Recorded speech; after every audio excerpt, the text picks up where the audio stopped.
Promise you'll find the truth, I promised Dad. He died 3 minutes later.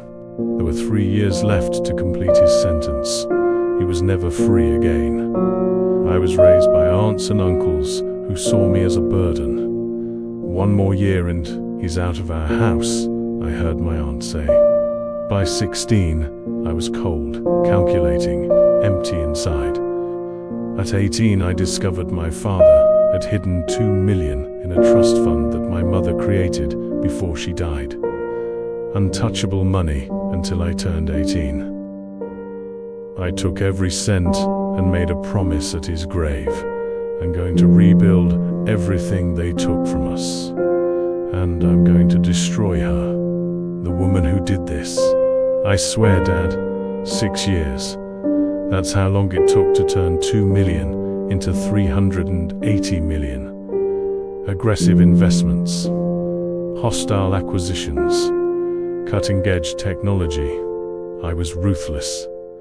At 24, I was CEO of Coal Industries Reborn. I appeared on Forbes covers, America's youngest billionaire genius. But every dollar, every success had a single purpose: revenge. And now, I had Catherine Morrison exactly where I wanted her. It took 2 years of meticulous preparation. I investigated every case Catherine judged, studied her patterns, her weaknesses. I discovered something interesting. She was incorruptible. No bribe worked, no threats. But there was a loophole, her rigid sense of justice. Through connections and, yes, some strategic bribes to other people, I orchestrated a complex contractual dispute involving one of my subsidiary companies. A technical, boring case, but perfectly legitimate. And I manipulated it to fall exactly in her jurisdiction. When I received the official notification, I called my lead attorney, Marcus Webb. We got it, Marcus. Case 2025, CV 8847. Judge Catherine Morrison presiding. Sebastian. Marcus sounded worried. Are you sure about this? She's the judge who, I know exactly who she is. This isn't wise.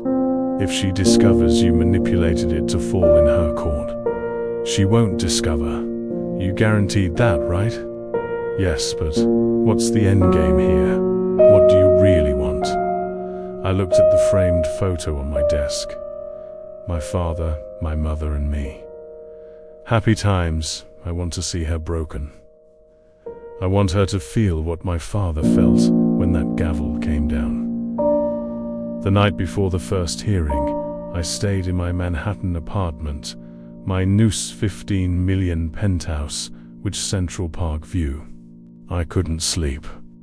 I stood in front of the mirror, practicing my look, cold, calculating, emotionless. Your Honor, I practiced out loud. I hope this court's justice is as thorough as it has been in the past. Every word was a sharpened blade. I had a scotch, then another. My assistant, Clara, had prepared a complete dossier on Catherine Elizabeth Morrison, age 62, marital status. Widow, husband deceased 32 years ago, children, 1 daughter. Deceased suicide at 16, 24 years ago, career, 30 years as federal judge. 0 reversals, impeccable reputation. The part about the daughter made me pause for a second. She also lost someone. Then I shook my head. No, I won't feel sorry. She didn't feel sorry for my father. I entered Manhattan Federal Court at 1:45 p.m. The hearing was at 2 p.m. I wore my best suit, dark navy Tom Ford, Italian white shirt, black silk tie, platinum cufflinks, Patek Philippe watch. I looked like power, and it was intentional. My team of 5 lawyers accompanied me. All the best money could buy. We entered the courtroom. The same court where my father was convicted 15 years ago. The memories hit me like a punch in the stomach. For a second, I almost stumbled. Marcus held me by the elbow. "Are you okay?" "I'm fine." Lie. My heart was racing. Cold sweat on the back of my neck. We sat at the defendant's table, exactly where my father sat. The side door opened. "All rise."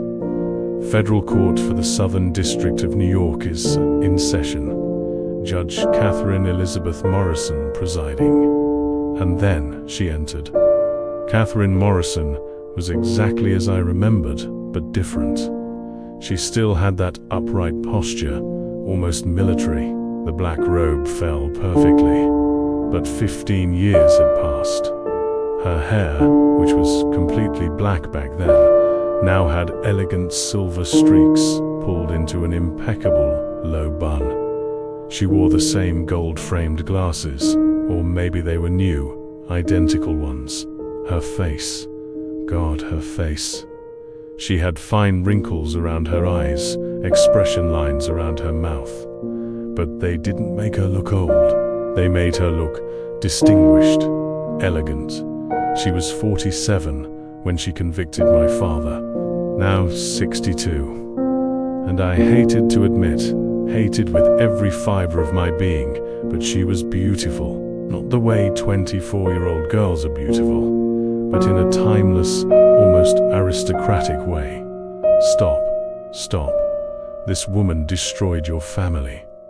She sat on the bench with precise movements, opened the folder, started reading without looking up. Case number 2025, CV 8847. Coal Industries versus Hartman Enterprises.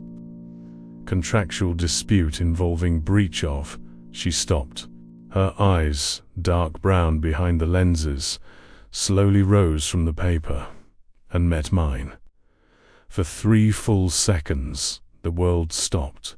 I saw recognition pass across her face. Her eyes widened slightly. Her lips parted a centimeter. She knew me, or at least knew the last name. "Cole," she said in a low voice, almost to herself. Then she instantly recomposed herself. The professional mask returned. "Mr. Cole." Her voice was now firm, controlled. "How interesting to see you on this side of the court." The room fell into deadly silence. Marcus nudged me lightly, a silent warning, careful. But I didn't back down. I held her gaze with everything I had, and smiled, not a friendly smile. A predator's smile that found its prey. "Your Honor," my voice came out calm, almost casual. "I hope this court's justice will be as thorough as it has always been, especially with the Cole name." The words hung in the air like poison. I saw something pass through her eyes. Pain? Guilt? Anger? It disappeared in less than a second. She banged the gavel once. Sharp. Decisive. "Attorneys, my chambers, now." "Only lead counsel. Mr. Cole, you too." Marcus stood up quickly. "Your Honor, this is highly irregular." She cut him off with a single look. Now, Judge Morrison's chambers were a sanctuary of control, everything perfectly organized. Mahogany shelves with law books aligned by color and size. Huge desk without a single pen out of place. Diplomas on the walls in identical frames. Even the air seemed regulated, exact temperature, not an atom of dust. She entered after us and closed the door with a soft click, then locked it. Marcus and the opposing attorney exchanged nervous glances. Catherine slowly removed her robe, hanging it on a dedicated hanger.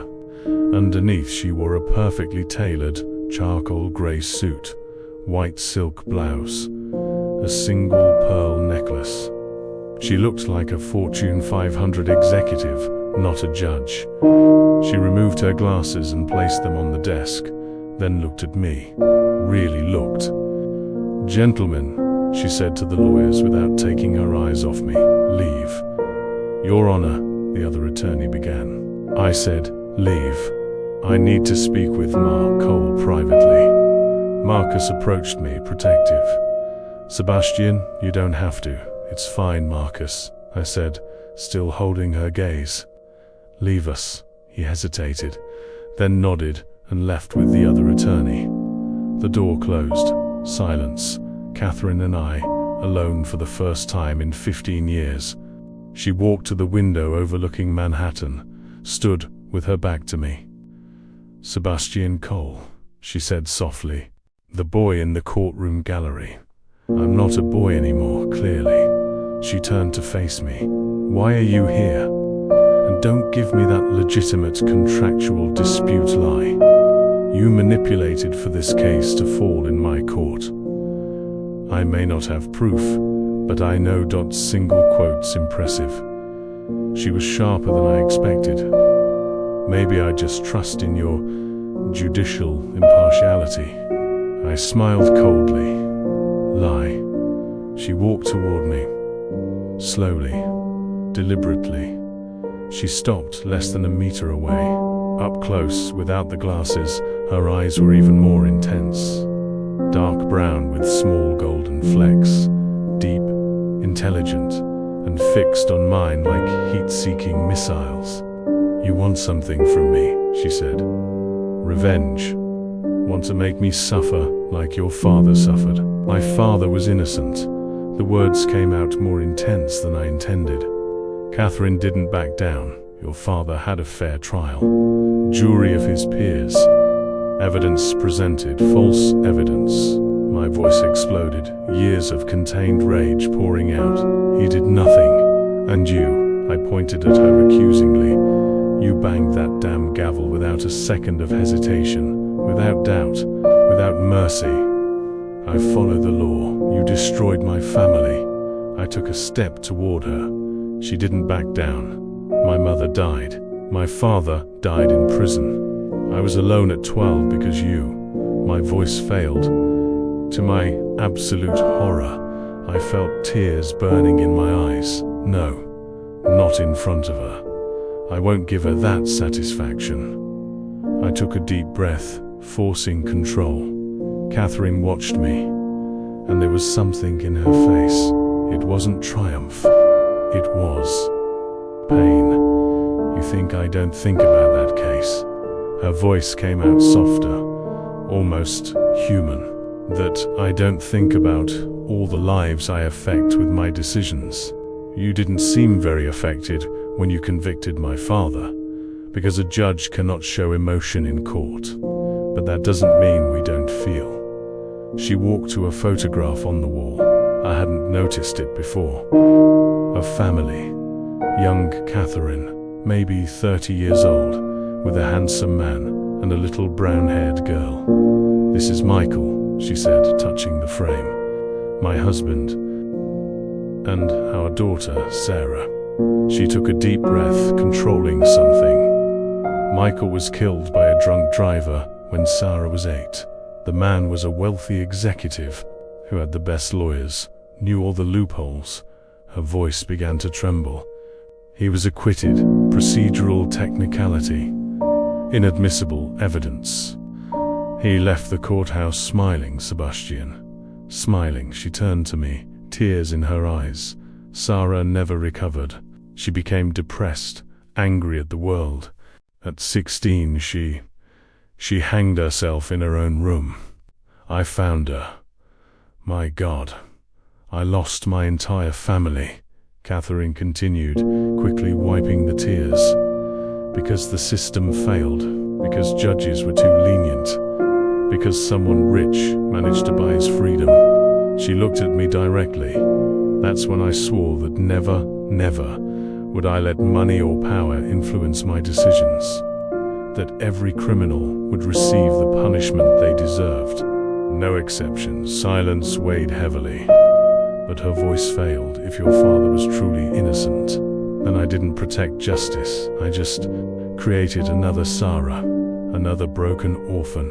Something changed in the air between us. I came to destroy a monster, but I was looking at a woman broken by the same pain that broke me. I opened my briefcase and took out a thick envelope. It took 4 years and $3 million, I said. But I discovered the truth. I threw the envelope on her desk. The real culprit was Thomas Brennan, CFO of my father's company. He planted evidence, forged digital signatures, manipulated documents. Catherine picked up the envelope with slightly trembling hands. My father was innocent, Your Honor, and you killed him. I expected her to explode, throw me out, something. But she just opened the envelope and started reading. 5 minutes, 10, 15. She read every page, her expression gradually changing from skepticism to shock to horror. Finally, she placed the dossier on the desk. My God, she whispered, if this is verified, it's real. Every document, every witness. She sat down heavily, suddenly looking much older. I need to. I'll have this independently verified. If it's true, I'll personally file for sentence annulment. He's dead. That doesn't bring him back, I know. But it's the least I can do. She looked at me and there was something broken in her eyes. You came here to destroy me, didn't you? This whole lawsuit is just a pretext. Yes, and now? Good question. I had planned every step up to this moment.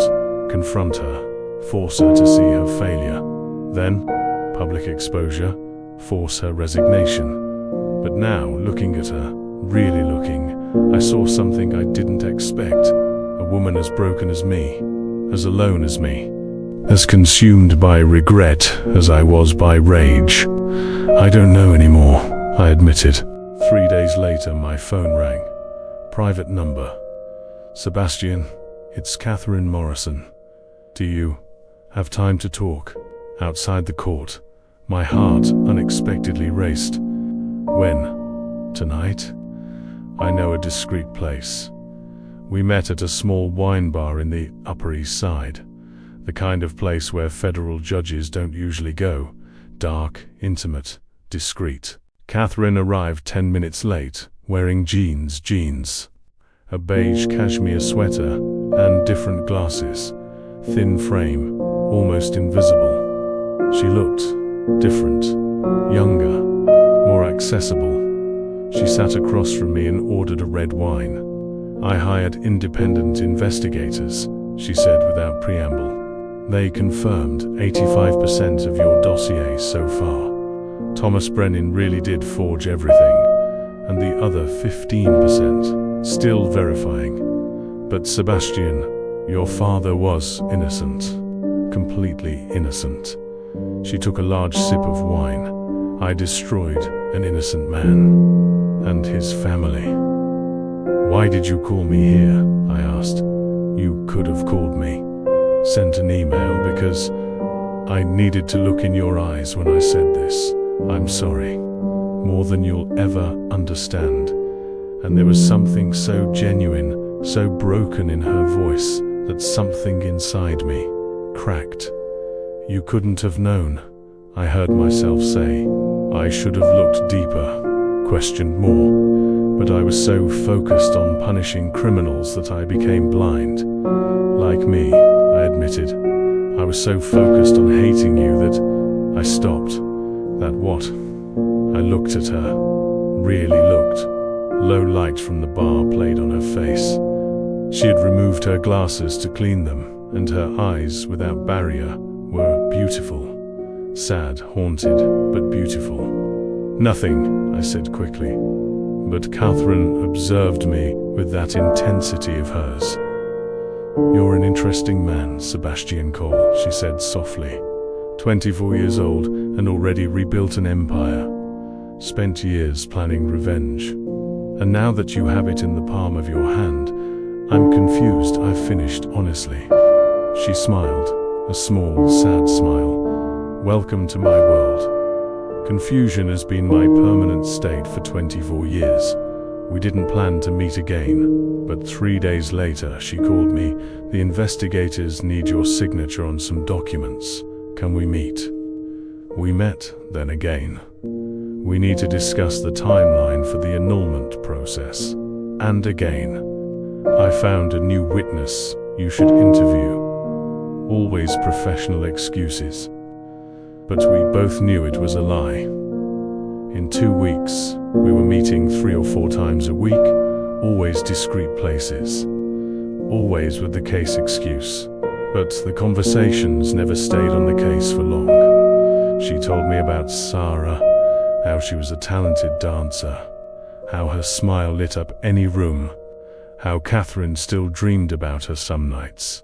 I told her about growing up alone, about being bullied at school, about transforming pain into ambition. "You're extraordinary," she said one night, walking through Central Park. We had fallen into a pattern, dinner, then walking in the park talking for hours. "I'm not. I'm just good at pretending." "No, you really are. 24 years old and already achieved what most men don't achieve in a lifetime. Money isn't everything. No, but purpose is, and you have that in abundance." We stopped near Bethesda Fountain. The water reflected the city lights. "Can I ask something?" she said hesitantly. "Sure. Why are you still here? With me? You have all the evidence you need. You could expose me publicly, force my resignation, ruin my career. Why don't you?" $1 million question. Why not? I looked at her. Light breeze moved her hair.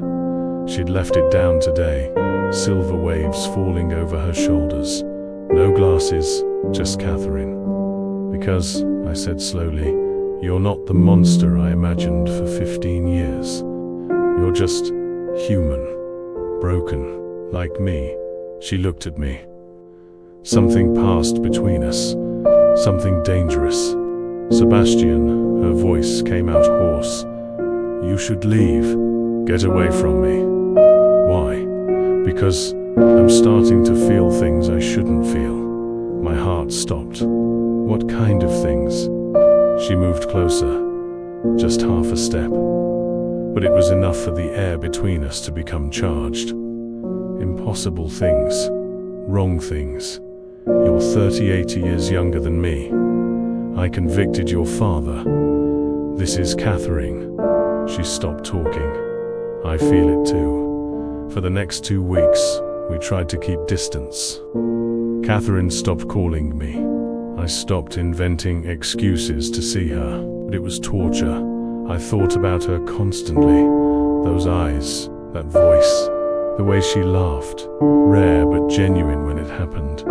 I found myself comparing every woman my age to her, and they all felt empty, superficial, too young. This was insane. She was 62 years old, could be my mother, and had convicted my father. But none of that mattered when I closed my eyes and saw her face. One night at 2 a.m., my phone rang. "Sebastian." Catherine's voice was choked. Could you come here? I know it's late and improper, but She was crying. "What's your address?" She lived in an elegant apartment on the Upper West Side, not ostentatious, but refined. Like her. When she opened the door, I saw she was wearing house clothes, soft sweatpants, and a simple t-shirt. Messy hair, red eyes. In her hand, a half-empty glass of wine. "Are you drunk?" I asked gently. "A little. Sorry, I shouldn't have called. It's okay. What happened?" She led me in. The apartment was as organized as I expected, but there was a framed photograph on the coffee table falling on its side. "Sarah. It's her birthday," Catherine said, seeing where I was looking. She would be 38 today. Maybe married. Maybe would give me grandchildren. She sat on the couch heavily. "Every year gets harder, not easier. People say time heals, but that's a lie.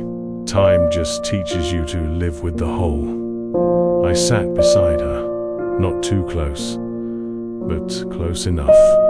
My father would say the same thing about my mother. We're a pathetic pair. She laughed without humor.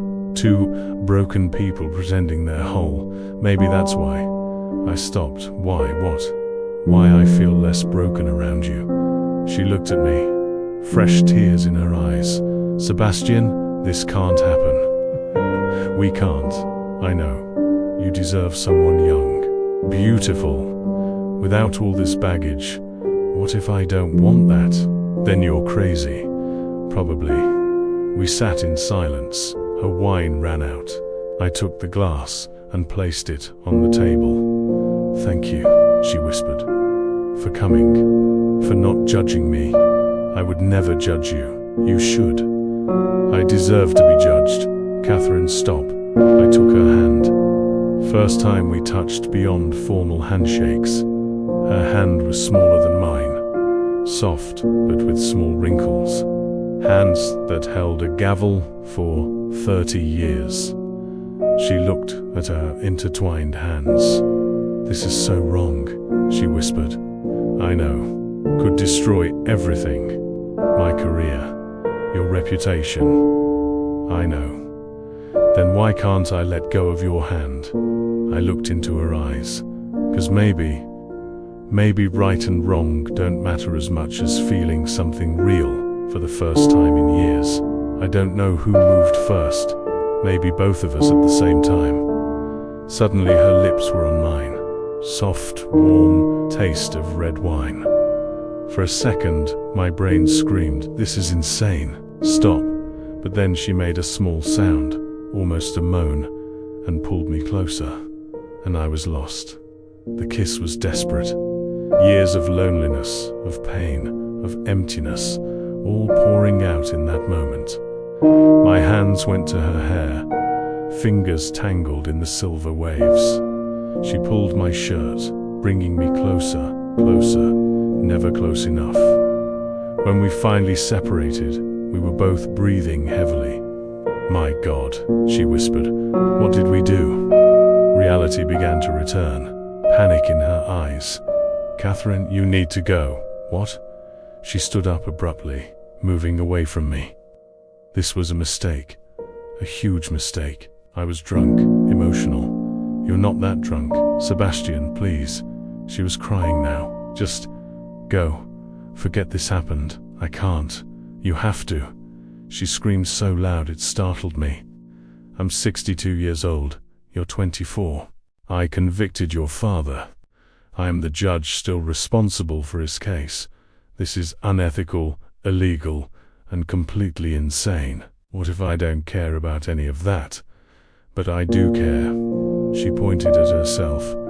I spent 30 years building a reputation. I can't.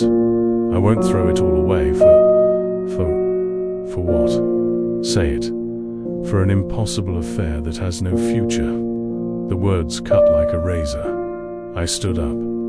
I understand. It was a mistake. Won't happen again. I walked toward the door. Sebastian, wait. I stopped, but didn't turn around. When you decide if feeling something real is worth it, call me. I left. The door closed behind me with a final click. We didn't speak for 2 weeks. They were the worst 2 weeks of my life. I tried to work, but couldn't focus. I closed a 50 million deal and barely felt satisfaction. At night, I'd stare at the phone, wanting to call, not calling. Clara, my assistant, noticed. Boss, are you okay? You seem different. I'm fine. You're not. And there are rumors. Rumors, she hesitated, about you and Judge Morrison. Someone saw you together in Central Park. People are speculating. Shit. There's nothing to speculate. Are you sure? Because if there is, you need to be careful. The media would love a story like that. She was right. And that made everything even more impossible. I was destroying my life, and I knew it. 2 weeks since that kiss, since I sent him away, and it was eating me alive. I'd sit in hearings, judging cases, banging the gavel, but my mind was always on Sebastian.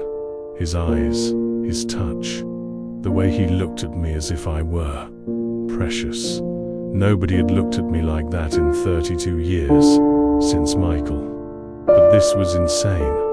He was 24 years old. Could be my son. I was old enough to remember Watergate. He barely remembered 9/11s. What kind of future could we have? But then, what future did I have alone? One night, my colleague judge, Patricia, invited me to dinner. "Kate, what's going on?" she asked directly. "You're different, distant. I'm dealing with a complicated case. The Cole case." My face must have given me away. "Oh my God," she whispered. "It's about the son, isn't it? Sebastian Cole." "Patricia, Kate, tell me you're not. That you two aren't. We're not doing anything. Here's nothing, but you want him to be." I couldn't deny it. Patricia held my hand. "Kate, you've been my friend for 15 years, so I'm going to speak with love. This is insane. He's 38 years younger. You convicted his father. If this leaks, I know. It will destroy everything you've built. I know." I took a deep breath. "Sorry. I know you're right. That's why I sent him away." "Then why do you look so broken?" Tears started to fall, because for the first time in 24 years, since I lost Sarah, I felt alive again. And now that I've tasted it, I don't know how to go back to being dead inside. It happened in an unexpected place, the courthouse, a final hearing on a minor case. Sebastian shouldn't have been there. His lawyer could easily represent him. But when I entered the room, there he was, black suit, white shirt, perfect posture, but his eyes, God, his eyes when they saw me, pain, anger, desire, all mixed together. I conducted the hearing on autopilot. 15 minutes. Decision in favor of Cole Industries. Case dismissed. Bang. The gavel. Everyone started leaving. "Mr. Cole," I heard my voice say. "A moment. There's a matter related to the other case we need to discuss." He stopped, turned around. Marcus, his lawyer, looked suspiciously between us. "Sebastian, it's fine, Marcus. Just 5 minutes." Marcus left. The courtroom emptied, just the two of us. "My chambers," I said. "Please." He followed in silence. When the chamber door closed, I trembled. "Sebastian, don't." He raised his hand.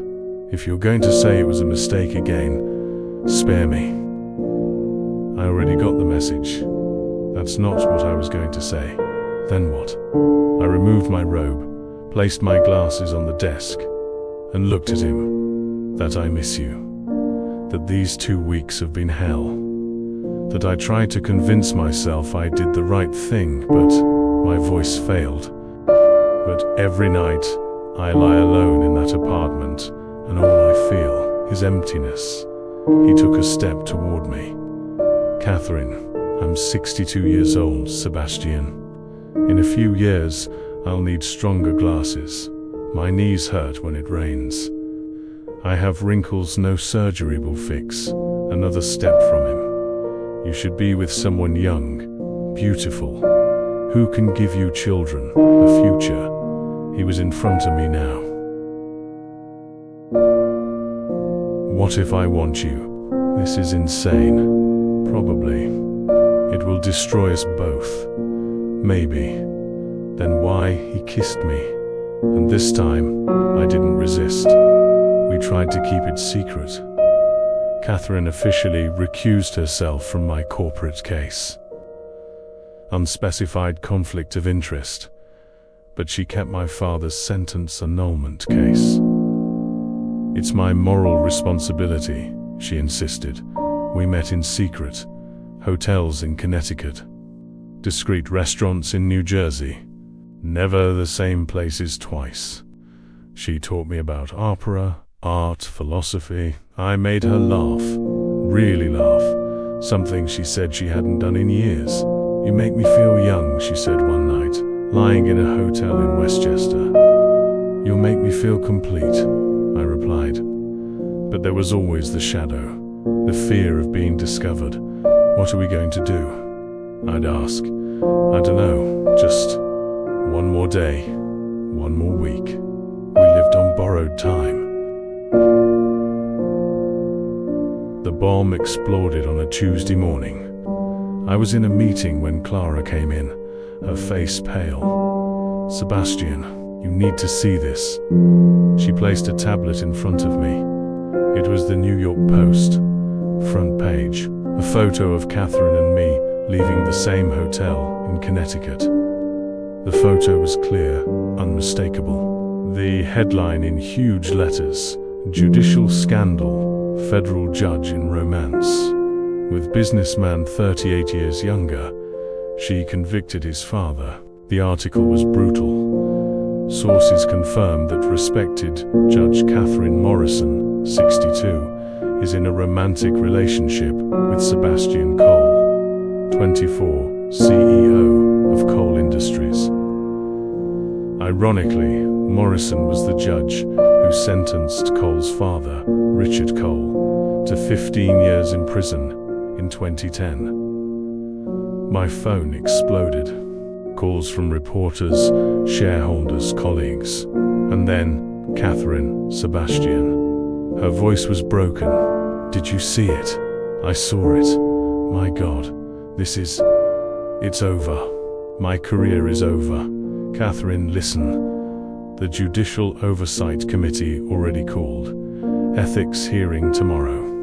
They're going to ask for my resignation, maybe even impeachment proceedings." She started crying. 30 years of an impeccable career, destroyed. "This isn't fair, isn't it? Sebastian, I violated every ethics code in existence. I had a relationship with someone whose case I was judging. You recused yourself from the case, but I kept your father's case. And people will say I was influenced by our relationship."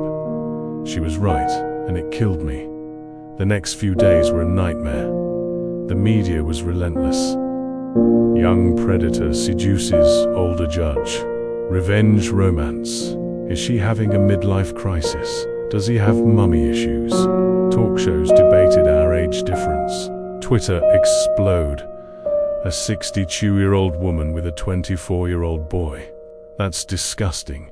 If it were a 62-year-old man with a 24-year-old girl, nobody would blink. Hypocrisy. She convicted his father, and now she's feeing the son. Sick. Asterisk old photos were dug up.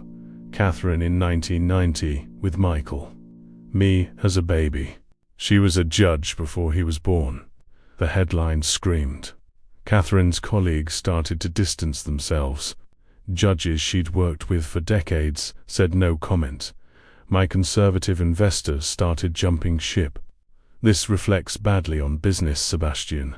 But the worst was seeing the photo of Catherine leaving the courthouse, surrounded by reporters, hiding her face. The strong, dignified woman I knew, reduced to a tabloid spectacle. And it was my fault. Catherine faced the Judicial Ethics Panel alone. She refused a lawyer. I watched from the gallery, invisible among other observers. They systematically destroyed her. Judge Morrison, did you maintain a romantic relationship with an interested party in a case under your jurisdiction? Yes, but yes or no is sufficient. Yes. Do you believe this demonstrates the necessary judicial impartiality? I recused myself from the corporate case as soon as I perceived a potential conflict. But you kept the sentence annulment case. Why? Because it was my moral responsibility to correct a mistake, or because You were romantically involved with the convicted man's son and wanted to please him. No, the evidence was clear, evidence presented by your lover. The word lover echoed through the courtroom like a slap. I saw Catherine flinch slightly. Then the worst part. Judge Morrison, Mr. Cole is 24 years old. You're 62. Doesn't this raise questions about appropriateness? Power dynamics. Sebastian is a fully capable adult over whom you had judicial power. Not anymore. I recused myself after initiating the relationship. It was an execution. Catherine resigned that afternoon.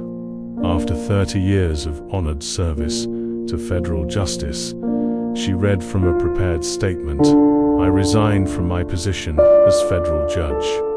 Effective immediately. Her voice didn't tremble. Professional to the end. I deeply regret any ethical questions my personal actions may have raised. The integrity of the judiciary must be above any individual relationship. She paused. That said, I don't regret finding personal happiness after decades of loneliness. I only regret that it tarnished a career to which I dedicated my life. She didn't answer questions, just left. I was waiting outside. Catherine, she saw me and walked right past. Catherine, please, no, she said without stopping. Not now. And I disappeared into a private car. I didn't hear from her for 3 days. Then an envelope arrived by courier. Inside, a letter, handwritten. Sebastian, I spent 3 days thinking about us, about what we did, about what it cost. I lost my career, my reputation, friendships of decades, everything I worked for. And the media is right about one thing. This is impossible. The age difference, the history, public perception. You deserve someone without all this baggage. Someone who can give you a future without scandal. So I'm setting you free. Please don't try to contact me. It will be easier this way. As for your father's case, I deposited all documents with another judge I trust. The annulment will proceed. His name will be cleared. Goodbye, Sebastian. You gave me something precious. You made me feel alive again. I'll treasure that forever. But some things are too impossible, even for love. Catherine, I read it 3 times, then crumpled it up and threw it away. I grabbed my car keys. I drove to her apartment, buzzed. No answer. Catherine, I know you're there. Open the door. Nothing. I buzzed again. And again. Finally, her voice on the intercom. Sebastian, go away. Please. No. Not until you hear me. There's nothing to hear. I love you. I screamed loud enough for the entire building to hear. I love you. And I don't care who knows it. Silence. You think I care about your age? About what people think?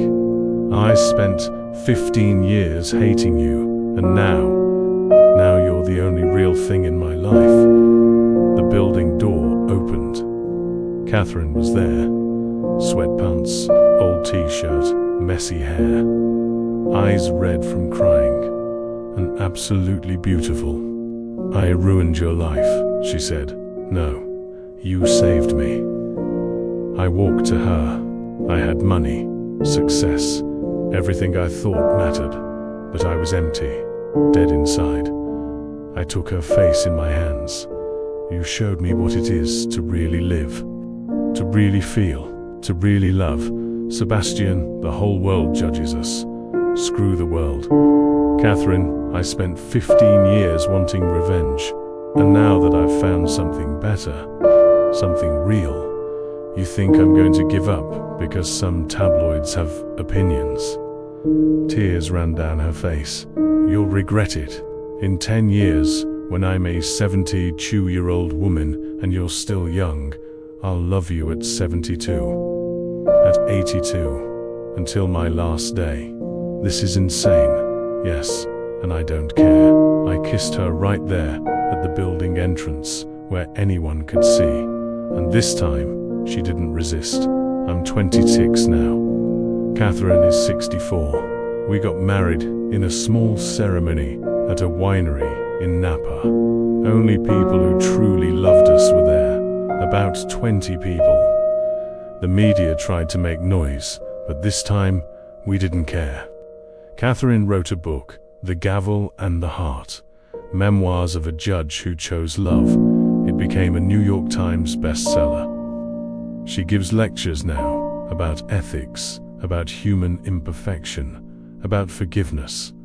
I established the Richard Cole Foundation for victims of wrongful convictions.